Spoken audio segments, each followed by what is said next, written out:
I am not black.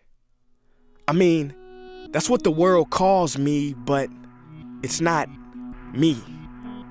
I didn't come out of my mother's womb saying, "Hey everybody, I'm black." No, I was taught to be black, and you were taught to call me that, along with whatever you call yourself. It's just a label.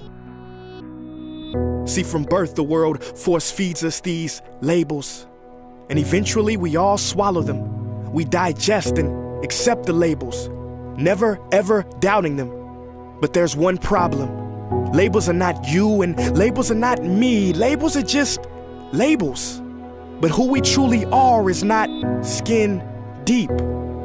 See, when I drive my car, no one would ever confuse the car for me.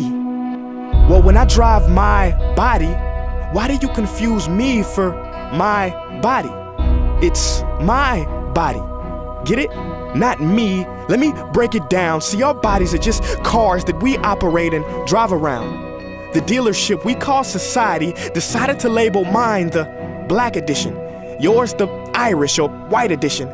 And with no money down, 0% APR, and no test drive, we were forced to own these cars for the rest of our lives. Forgive me, but I fail to see the logic or pride in defining myself or judging another by the cars we drive. Because who we truly are is found inside.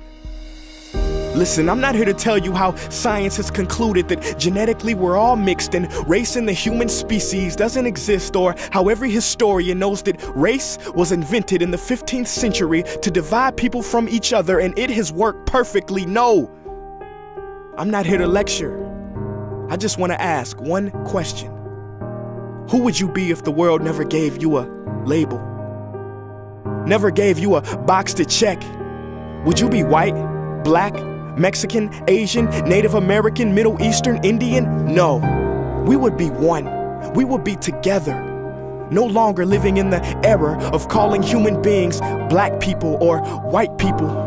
These labels that will forever blind us from seeing a person for who they are, but instead seeing them through the judgmental, prejudicial, artificial filters of who we think they are.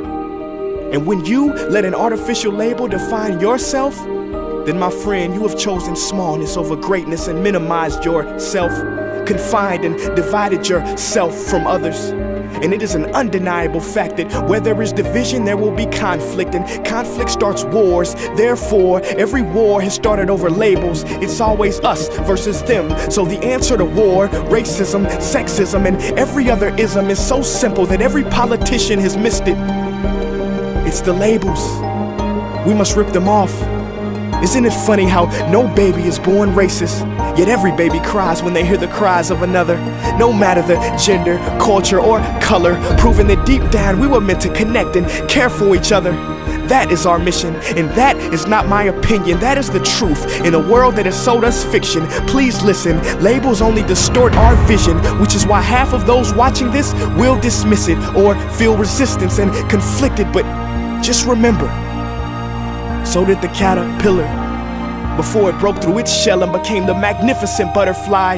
Well, these labels are our shells, and we must do the same thing so we can finally spread our wings. Human beings were not meant to be slapped with labels like groceries and supermarkets. DNA cannot be regulated by the FDA. We were meant to be free, and only until we remove them all and stop living and thinking so small will we be free to see ourselves and each other for who we truly are.